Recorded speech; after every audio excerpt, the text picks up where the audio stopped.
مالک نے خالص اپنی بندگی کے امتحان میں تم کو ڈالا ہے، زندگی دی، عقل و خرد سے نوازا، اپنی کتاب اتاری اپنے انبیاء اور آخری نبی صلی اللہ علیہ وسلم کے ذریعے سے بتا دیا کہ یہ سارا کچھ امتحان ہے آخرت کی زندگی کے لیے، کہ یا تو ہمیشہ کی عیش کی زندگی گزارو گے یا ہمیشہ آگ کے اندر جلتے رہو گے۔ تو 10 20 50 سال کی یہ زندگی ہے، اس میں تمہیں اللہ نے ایک ہی امتحان اور آزمائش میں ڈالا ہے کہ اس کی زمین پر چلتے ہو، اس کی ہواؤں میں سانس لیتے ہو، اس کے پانی سے پیاس بجھاتے ہو، اس کے پیدا کیے ہوئے رزق سے اپنا پیٹ بھرتے ہو۔ اس نے تم کو اولاد دی ہے اور خاندان میں کنبہ عطا فرمایا، آپس میں محبت پیدا کی تاکہ زندگی کا یہ دور جو مختصر ہے یہ اچھی طرح سے گزار لو۔ فرمایا یہ سب کچھ دینے کے بعد اس نے اللہ کے بندو تم سے ایک ہی بات مانگی ہے کہ فدوہ مخلصین لہ الدین، کہ اسی کو اپنا آقا اور مالک سمجھو جب کوئی ضرورت پیش آ جائے، کوئی مشکل درپیش ہو، کوئی خواہش، کوئی آرزو، کوئی تمنا کروٹ لے، تو فرمایا اس کے لیے اپنے ایک ہی مالک کو آواز دو اور پکارو کہ اس کا خزانہ بھرا ہوا ہے، وہ دل کی بات سے واقف ہے، ہر جگہ سے ہر پکارنے والے کی بات سن کر اس پر فیصلہ کرتا ہے۔ تو یہ اللہ کا ایک مطالبہ، مالک کی ایک بات ہے کہ لوگوں تم کو اس دنیا میں خالص اپنی بندگی کے لیے میں نے بھیجا ہے، اور اسی بندگی اور ایمان کے اوپر پھر فیصلہ کروں گا، یا تو آپ تمہارا مسکن ہوگی اور یہ بہاروں پر بہاریں ہیں جن کی براتیں کبھی ختم نہ ہوں۔ تو اس لیے اللہ کے بندو ہر مسئلے میں اپنے مالک کو اپنا اکیلا مالک مان کر اس کے سامنے جھکو، اس کے سامنے فریاد کرو، گود پھیلاؤ، دعائیں کرو، اس کی بڑائی کا اعلان کرو۔ یہ ایک مسئلہ ہے جو اللہ تعالیٰ نے پورے قرآن میں سورہ فاتحہ الحمدللہ سے لے کر الناس تک ایک ہی مسئلہ بیان فرمایا ہے۔ باقی جو قرآن کے اندر ہے وہ اسی مسئلے کی تفسیر ہے، جس کو آج امت مسلمہ ایسے بھلا چکی ہے گویا کبھی اس نے یہ بات سنی ہی نہیں تھی۔ ابھی ایک مہینہ گزرا ہے جو 12 وفات کا مہینہ کہلاتا تھا، اس مہینے کی 12 تاریخ کو جو اس امت نے کیا ہے اور برابر کرتی آئی ہے مدتوں سے، یہ اس بات کا ثبوت ہے کہ یہ امت اپنے مالک کو بھول چکی ہے، اور اس کے نبی صلی اللہ علیہ وسلم نے پوری زندگی میں جو چیز بیان کی تھی کہ دیکھنا اللہ کے ساتھ کسی اور کو ساتھی اور شریک نہ بنانا، اور کہیں میرے ساتھ یہ ظلم نہ کرنا کہ جیسے عیسائیوں نے عیسیٰ علیہ السلام کو اللہ کا بیٹا بنا دیا تھا، کہیں میرے ساتھ یہ ظلم نہ کرنا، مجھے جب یاد کرو تو مجھے اللہ کا رسول مانو، اللہ کا بندہ مانو، بس میری حیثیت یہ ہے۔ اور اس امت کا آج یہ حال ہو گیا ہے کہ بھائی رسول صلی اللہ علیہ وسلم جو شرک اور کفر کے خلاف زندگی بھر جنگ کرتا آیا ہے، آج اس کو اللہ کے ساتھ شریک ٹھہرایا گیا ہے۔ کہیں یا رسول مدد کی آواز بلند ہوتی ہے، کہیں یا اللہ اور یا محمد لکھا جاتا ہے مسجدوں میں، دکانوں میں، مکانوں کے اندر۔ کہیں حال یہ ہے کہ اللہ کی نظر و نیاز کے بجائے یہ حلوہ پکتا ہے، اور یہ نظر و نیاز ہوتی ہے محمد صلی اللہ علیہ وسلم کی، اور نظر و نیاز یہ عبادت ہے اللہ کے لیے جائز اور سزاوار۔ اللہ کے علاوہ کسی اور کے لیے ہو تو کفر و شرک۔ 4 جگہ قرآن نے بیان کیا ہے کہ اس نظر کا کھانا جو ہے غیر اللہ کی، یہ سارے حرام اور نجس کھانوں سے زیادہ نجس اور حرام ہے، چاہے دیکھنے میں وہ ایسا نظر آئے کہ یہ روغن سے تر ہے، زبان پر رکھنے والے یہ سمجھے کہ لذت سے بھرا ہوا ہے، لیکن مالک نے قرآن کے اندر غیر اللہ کی نظر و نیاز کو 4 جگہ بیان فرمایا کہ یہ سور کے گوشت سے زیادہ حرام اور نجس اور شرک ہے۔ تو آپ نے دیکھا کہ اپنے نبی کے ساتھ اس امت نے کیا کچھ کیا، اور ان کا بڑا سے بڑا ہے، وہ کبھی تقریر کرتا ہے اور اس کے بعد پھر اس کی زبان سے آخر میں نکلتا ہے یہ سب تمہارا کرم ہے آقا کہ بات اب تک بنی ہوئی ہے، اور مراد آقا سے اللہ کے نبی صلی اللہ علیہ وسلم کو لیتا ہے، اللہ کو نہیں۔ آج کا یہ جو اللہ کا دشمن ہے چاہے کلمہ پڑھتا ہو، ہاں اللہ سے مراد لی جائے کہ ہاں آقا مالک ہے، اس کا کرم ہے، یہ بات الگ۔ لیکن آج اس امت کا عقیدہ یہ بن گیا ہے کہ یہ اللہ کے نبی صلی اللہ علیہ وسلم ہے جن کی کرم فرمائی ہے، جن کی رحمت ہے، جو حاضر و ناظر ہے، عالم الغیب ہے، مختار کن ہے۔ اب اللہ نے ان کو اختیار دے دیا ہے، مالک الگ ہو گیا ہے کہ جس کو چاہو تم دو اور جس کو چاہے محروم کرو۔ تو اس طرح سے اللہ کے ساتھ یہ جو ظلم ہو رہا ہے اس کو شرک کہتے ہیں، اور شرک کے بعد اگر کوئی توبہ نہ کرے تو مالک قرآن میں فرماتا ہے، یہ 18 انبیاء ہیں سورہ الانعام میں، نوح علیہ السلام سے لے کر سارے انبیاء کا ذکر، موسیٰ اور عیسیٰ علیہ السلام، حضرت ابراہیم علیہ السلام، سب کا نام بنام اللہ نے ذکر کرنے کے بعد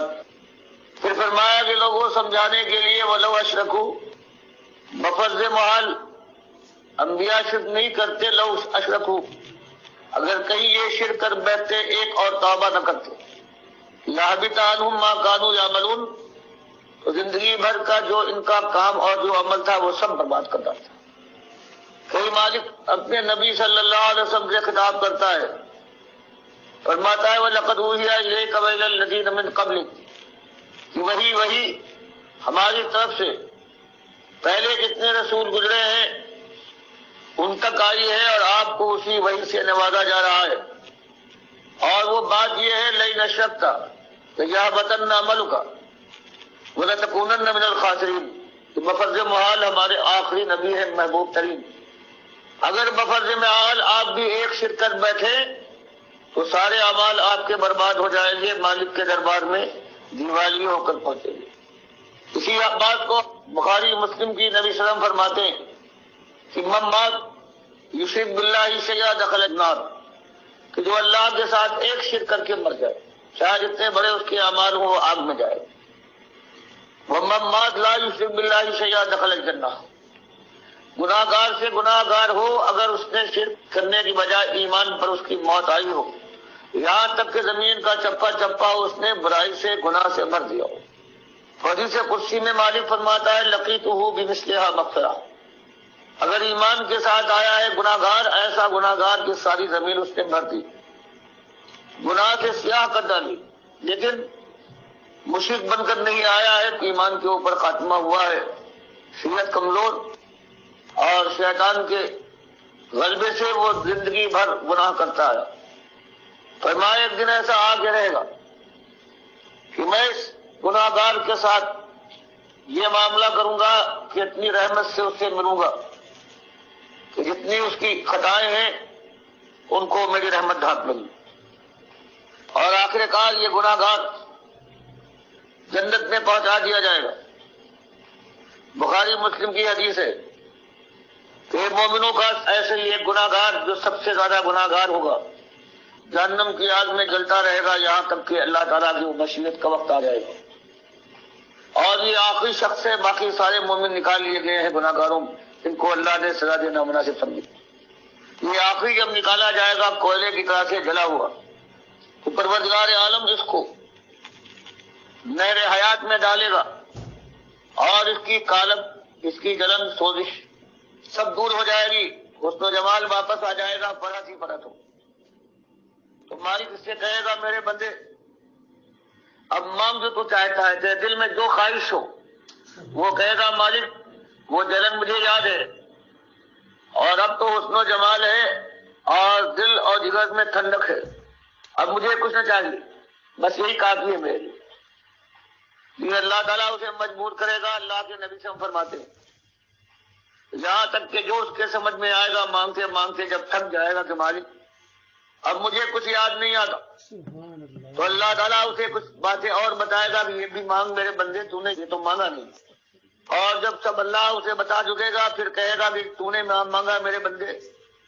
وہ میں نے تجھ کو سب کچھ عطا کیا، اور جو تو بھول گیا تھا اور نہیں مانگ پایا تھا میں نے بتایا، تو نے پھر مانگا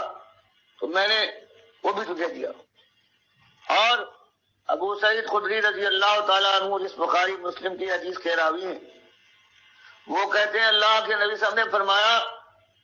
اور پھر اللہ کہے گا کہ تو نے مانگا اور میں نے بتایا یہ بھی دیا، اور اس سب کا 10 گنا اور دیا۔ سبحان اللہ۔ تو یہ ایمان کی یہ برکت ہے جس کو آج لوگ پیراہن سمجھتے ہیں، لباس کی طرح سے جس طرح چاہے پہنے اور جب چاہے اتار پھرے۔ یہ ایمان کی برکت ہے کہ سب سے بڑا گناہ گار کائنات کے اندر اس ایمان کی برکت سے جلے گا تو، لیکن برکت کا عالم یہ ہے کہ آخر کار وہ جنت میں پہنچا دیا جائے گا، اور جو کہے گا اللہ اس کو دیتے رہے گا۔ یہ آواز ہے ڈاکٹر مسعود الدین عثمانی رحمۃ اللہ علیہ کی۔ اللہ کے بندو، یہ بہت بڑا احسان ہوا ہے امت مسلمہ کے اوپر اس صدی کے اندر، یہ جو 20ویں صدی ہے،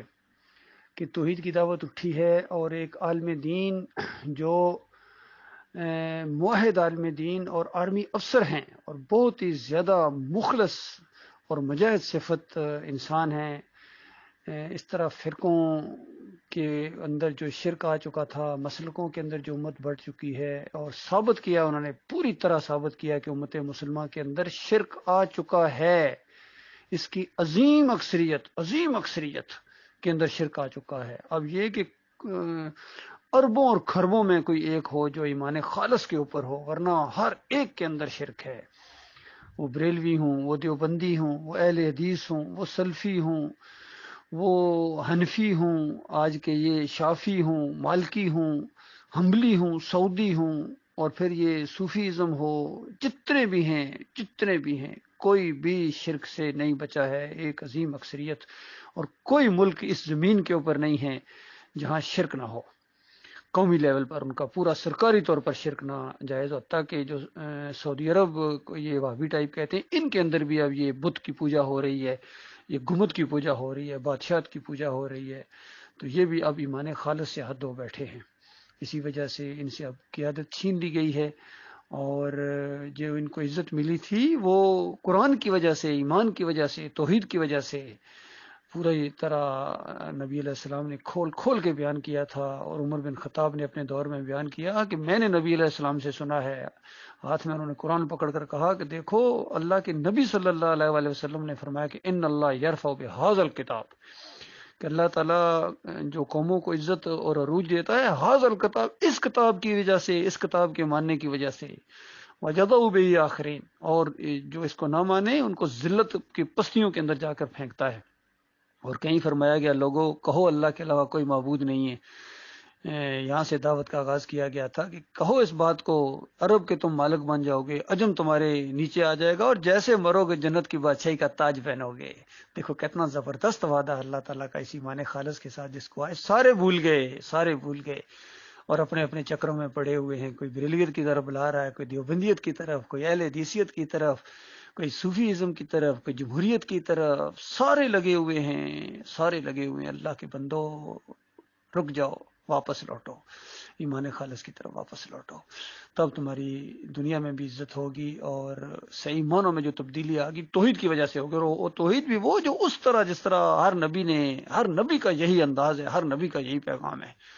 یہ جھوٹ بولتے ہیں کہ جو بس انبیاء آئے ہیں وہ اکنامک پتہ نہیں سوشل اور وہ کیا نام ہے اس طریقے سے سب کو ایک کرنے کے لیے اپنے اپنے الفاظ، اور وہ جو بنیادی بات ہے توحید کی بات اور رد شرک، اس کا کہیں ذکر ہی نہیں ہے، کوئی ظالم اٹھ کے نہیں کہتا ہے،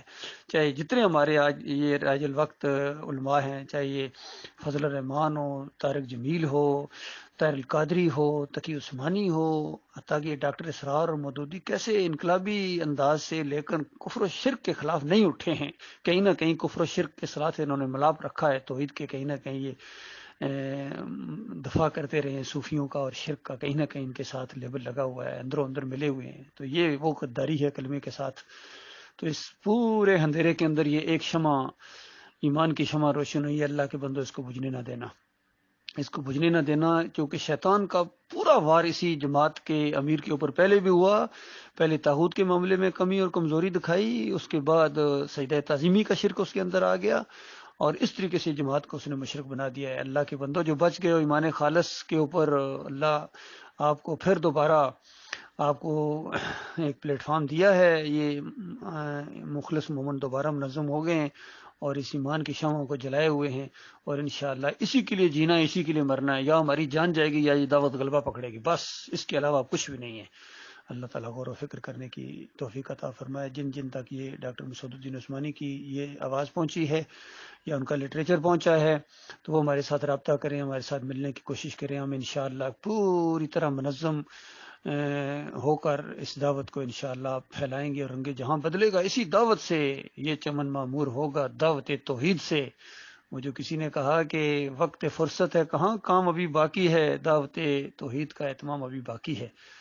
یہ بالکل حقیقی معنوں میں ہونا چاہیے، صرف کہنے کے حد تک نہیں ہونا چاہیے۔ اصل افسوس یہ ہے کہ کہنے کے حد تک کہتے رہے ہیں لیکن عملی طور پر عملی میدان میں نہیں آئے ہیں۔ اللہ تعالیٰ ہمیں عمل کرنے کی توفیق عطا فرمائے، کیونکہ یہ ساری کوششیں ناکام چلی جائیں گی اگر عمل کی پشت پناہی نہیں ہے تو عملی طور پر، تاکہ دنیا دیکھے کہ جو کہتے ہو وہ کرتے ہو۔ یہ ہونا ہے اللہ کے بندو، یہ کرنا ہے کام۔ اللہ تعالیٰ ہماری رہنمائی فرمائے، اور اللہ تعالیٰ رہنمائی فرما رہا ہے، پوری طرح شرک کو ہم پہچان گئے ہیں اور توحید سے اللہ نے آشنا کرا دیا ہے۔ اب بس ہمارا یہ کام ہے اس کے اوپر جم جائیں، کچھ ہو جائے اس سے نہیں ہٹنا، ایک لمحے کے لیے نہیں ہٹنا ہے۔ الحمدللہ گزشتہ 38 سال سے یہ دعوت جب سے مجھے پہنچی، میں فوج میں تھا اس وقت 7 پنجاب ریجمنٹ میں، یہی دعوت میں نے وہاں ان کو دی، اور اس کے بعد ایک لمحے کے لیے اس دعوت کے حوالے سے مجھے کبھی کوئی شک و شبہ نہیں ہوا، بلکہ اس میں اضافہ ہوتا چلا گیا ایمان کے اندر اور امیدوں کے اندر کہ یہی دعوت ہے، بس اسی ذریعے انشاءاللہ دنیا میں بھی عزت ملے گی اور آخرت میں بھی۔ اللہ تعالیٰ استقامت عطا فرمائے۔